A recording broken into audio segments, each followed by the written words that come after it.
اسلام سے قبل کی عورت، اسلام کے بعد کی عورت اور آج کی عورت انشاءاللہ آج ڈسکس کریں گے۔ اس وقت ہم جس جگہ پر ہیں، اس وقت ہم سب عمومی معاشرے میں جو اس وقت عورت ہے اس کی تربیت جو وہ گھر سے لے کر آ رہی ہے، اس کا معاشرہ جو اس سے چاہ رہا ہے، جو اس سے کروا رہا ہے، اور معاشرے کے چلن کے ساتھ ساتھ اس کا مذہب، ان تمام چیزوں کی سمتیں الگ الگ چل رہی ہیں۔ مذہب کی طرف جاتی ہے تو کوئی اور نقشہ سمجھ آتا ہے، معاشرے کی طرف آتی ہے تو وہ اس کے لیے کوئی اور ہی مثالی خاکہ بتا دیتا ہے، پھر وہ مطلوب چیز دیکھتی ہے، اپنے اندر کی آواز دیکھتی ہے تو کوئی اور آواز آ رہی ہوتی ہے۔ کیا ہے یہ چیز؟ آپ جانتے ہیں کہ بیٹیوں کو زندہ درگور کیا جاتا تھا، آپ جانتے ہیں کہ ان کی کوئی حیثیت نہیں تھی،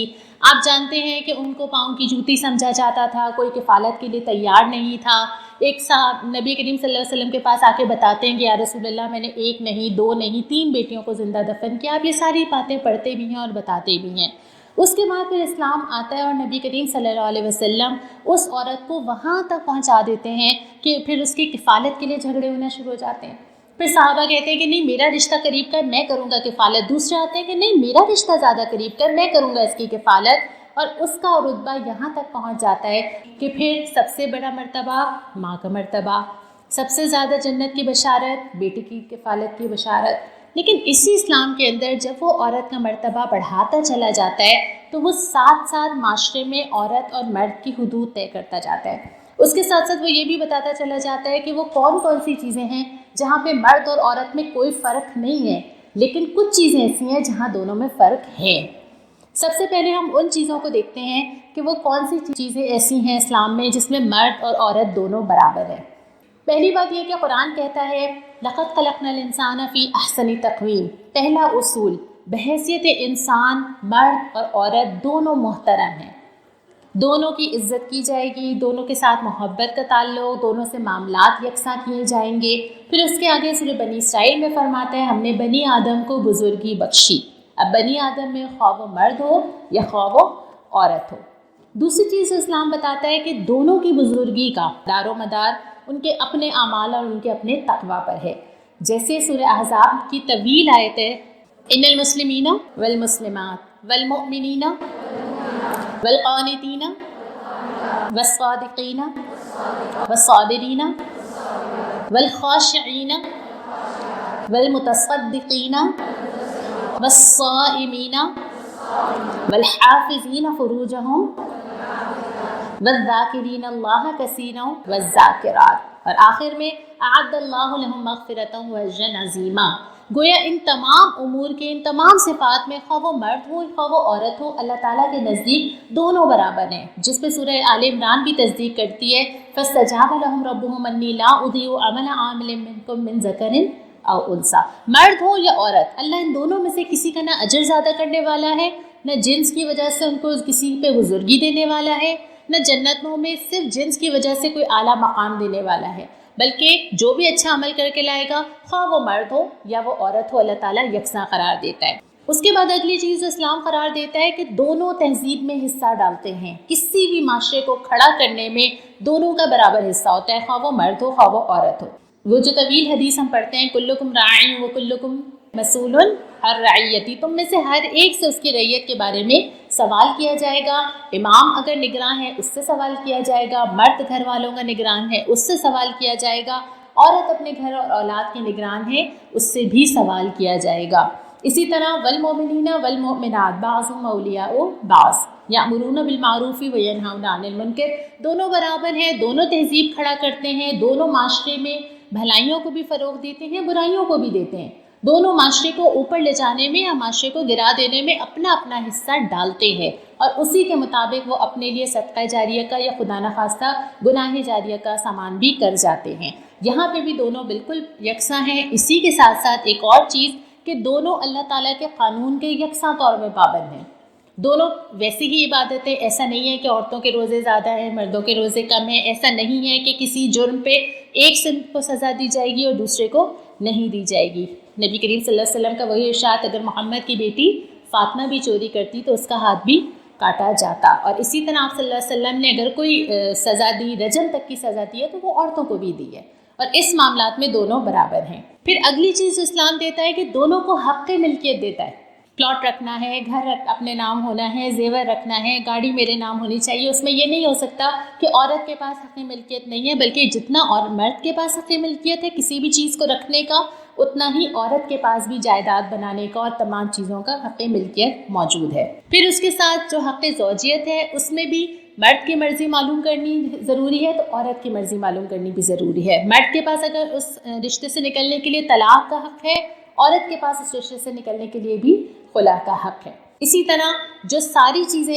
پسند نہ ہونے پہ اعتراضات آئے نبی کریم صلی اللہ علیہ وسلم کے پاس، حضرت عمر رضی اللہ تعالیٰ عنہ کے پاس اگر نکاح کے بعد بھی آئے تو ان تمام چیزوں کو تسلیم کیا گیا اور عورت کے اس حق زوجیت کی تمام پروٹیکشن دی گئی۔ اور بہت سی چیزیں جہاں عورت اور مرد برابر ہیں، قصاص، عورت کو کوئی مرد قتل کر دے گا تو جواب میں وہ بھی قتل کیا جائے گا اور اس کا بھی ویسے ہی قصاص لیا جائے گا۔ کمائی پہ اپنا حق مرد کا بھی حق ہے اور عورت کا بھی حق ہے۔ جو کمائے گا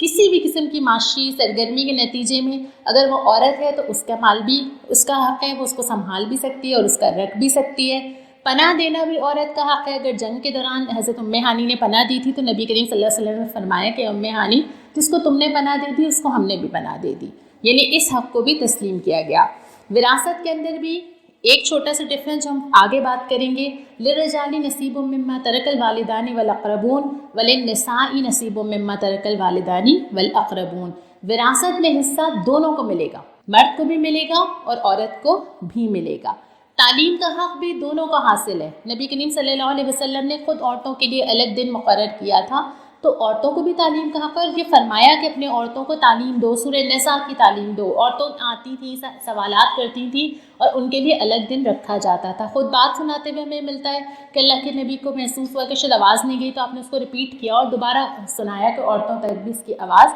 چلی جائے۔ ان تمام حقوق کے ساتھ جو ہم نے پہلے بات کی کہ اسلام نے یہاں سے اٹھا کے جب وہاں تک پہنچایا تو وہ جو کریکٹرز بلڈ ہوئے،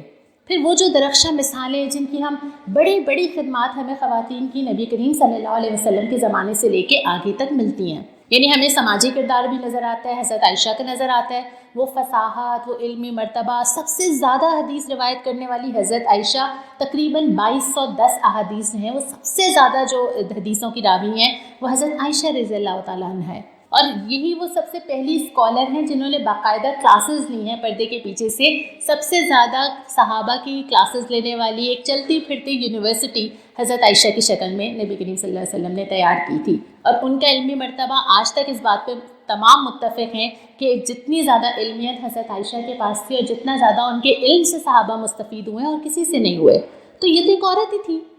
اور عورت سے زیادہ ایک ٹین ایجر تھی۔ ایک ٹین ایجر کو نبی صلی اللہ علیہ وسلم نے اتنا موقع دیا کہ وہ آگے جا کے ایک اسکالر میں تبدیل ہو گئی۔ پھر اس کے بعد جو معاشی کردار تھا ہم سب جانتے ہیں، حضرت خدیجہ کا کاروبار کرنا اور نبی کریم صلی اللہ علیہ وسلم کا اس میں شامل ہونا، اس کے علاوہ بہت سارے حضرت اسماء کے بارے میں کہ وہ عطر کا کاروبار کرتی تھی، وہ کرتی رہیں۔ ہمیں ملتا ہے کہ معاشی لحاظ سے حضرت عبداللہ بن مسعود کے اہلیہ کا ملتا ہے کہ وہ چیزیں لیتی تھیں، فروخت کرتی تھیں، تیار کرتی تھیں۔ صحابیات کا یہ بھی ملتا ہے کہ وہ نبی کریم صلی اللہ علیہ وسلم کے پاس آتی ہیں، یا رسول اللہ خرید و فروخت اور تجارت کا کام کرتی ہوں اور یہ مسائل ہیں، اور وہ سوالات کرتی ہیں اور اللہ کے نبی صلی اللہ علیہ وسلم جواب دیتے ہیں۔ یہ وہ عورت ہے جو کہیں قابل ذکر ہی نہ تھی۔ پھر اس کے بعد جا کے ہمیں جنگی خدمات میں ہم ایک حضرت ام عمارہ کی تو مثال لیتے ہی لیتے ہیں، لیکن جو حضرت اسماء کا ہجرت کے وقت نبی کریم صلی اللہ علیہ وسلم اور حضرت ابو بکر کو لے جا کے کھانا پہنچانا اور اس کے درمیان اپنا حصہ ڈالنا۔ حضرت اسماء بن یزید کہتی ہیں میں نے ایک جنگ یرموک میں 9 قتل کیے ہیں۔ حضرت ام عطیہ کہتی ہیں کہ میں نے 7 غزوات میں نبی کریم صلی اللہ علیہ وسلم کے ساتھ شرکت کی ہے۔ اور اس کے بعد پھر وہ والے جو حضرت عمر کے سامنے ایک صحابیہ کھڑے ہو کے کہتے ہیں کہ اے عمر تم نے غلط کہا، یعنی اتنی زیادہ سوشل سٹیٹس مل جانا کہ خلیفہ وقت کے سامنے کھڑے ہو کے کوئی عورت سوال کر لے۔ اور ایک تو ہمیں جو ایک جملہ ایک صحابیہ کا یہ بھی ملتا ہے نا کہ حضرت خولہ جو حضرت عمر سے کہتی ہیں کہ اے عمر میں نے تو تمہارا وہ وقت بھی دیکھا ہے جب تم عکاظ کے میلے میں بچوں کو ڈنڈا لیے دھمکاتے تھے، اب تم امیر المومنین کہلانے لگے ہو، خدا سے اپنی رعایا کے معاملے میں ڈرا کرو۔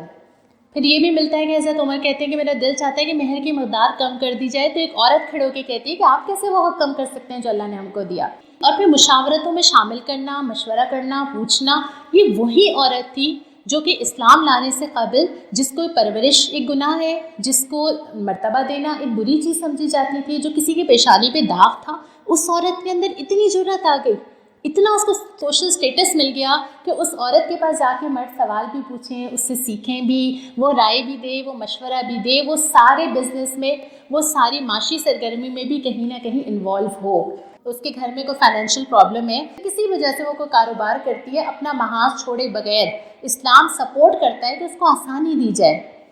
تو یہ والی چیز کا واضح ہونا بہت ضروری ہے. پھر اسلام جو سارے حقوق دیتا ہے، وراثت کا، نکاح کے سلسلے میں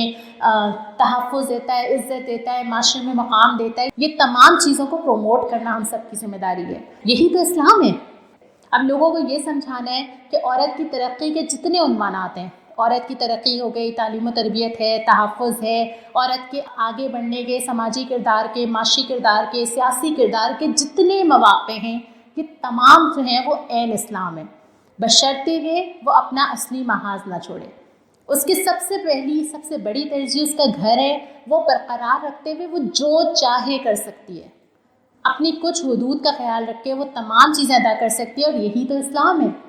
اور وہ ساری چیزیں، اور اپنے معاشرے میں جہاں ابھی اسلام کا نام موجود ہے وہاں پہ اس کشمکش اور کنفیوژن سے خواتین کو نکالنا ہے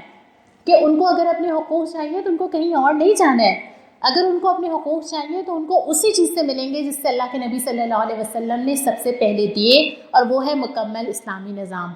اگر وہ اسلامی نظام جس کے لیے اب سب کوشش کریں، اگر وہ اپنی شکل میں آ جائے گا تو یہ سارے حقوق تو خود بخود ملیں گے. اس صورتحال کو بہت سمجھداری سے سمجھنا بھی ہے، سمجھانا بھی ہے، منتقل بھی کرنا ہے، اور صحیح معلومات حاصل بھی کرنا ہے، اور صحیح معلومات دوسروں تک بھی پہنچانا ہے. اپنی سوچ کو، اپنی فکر کو اس رو سے، اس بہتی ہوئی سوچ سے، ایک ابھرتے ہوئے خوشنما نعروں سے متاثر نہیں ہونے دینا. اپنا مقام یاد رکھنا بھی ہے اور یاد رکھوانا بھی ہے. جزاک اللہ.